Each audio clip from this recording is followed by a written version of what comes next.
Ipagkakatiwala po namin sa inyo ang aming anak na babae. Kukunin niyo po ba? Sigurado kayo, mga anak. Grabe nyo kaming pinasaya. Grabe niyo kami pinasaya sa sinasabi niyo pero sa inyong parte, napakasakit nito. Para sa ikabubuti ng kambal ang gagawin nating lahat. Maghihiwalay man sila ng landas. Darating ang panahon, magkikita sila.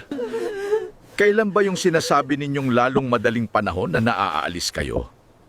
Sigurado ba kayo dyan sa gagawin nyo? Nanay, tay, ngayon din po, hindi po kami papayag na mapahamak kayo sa gulo na nangyayari. Ngayon pupunta po kami sa lugar na walang nakakakilala sa amin. Hindi ba kayo nabibigla lang? Baka kasi nadadala lang kayo ng sitwasyon. Alam ko kasing napakabigat ng desisyon na ito para sa inyong mag-asawa.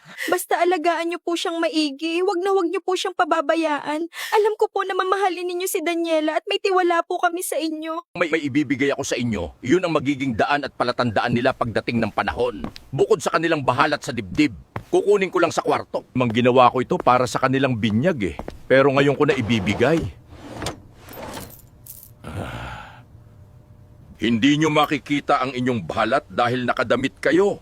Pero itong kwintas na to ang magdadala sa inyong tadhana. Aalagaan ka naming mabuti, Daniela. Ipapakikita ko, Damian. Sana magustuhan mo ito para sa inyong kambal. Iaabot ko sana ito sa binyag ng iyong anak. Pero ngayon na. Magiging importante ito sa parte ng buhay nila. Tatanggapin mo ang kwintas na ito. Salamat po, Taybay. Ipapasuot ko po ito kapag malaki na siya at husto na ang kanyang edad. Kung gusto niya nang hanapin ang kanyang kapatid, ito ang magiging kanilang pusod para makita nila ang isa't isa. Damian, kunin nyo to, pansimula nyo, pambili nyo ng materyales ng bahay at pambili nyo ng lupa kung sakaling makahanap kayo ng titirahan. Huwag nyong isipin na binibili namin ang anak nyo. Isipin nyo na inutang nyo ito, pwede nyong bayaran, pwede ding hindi. Nasa sa inyo.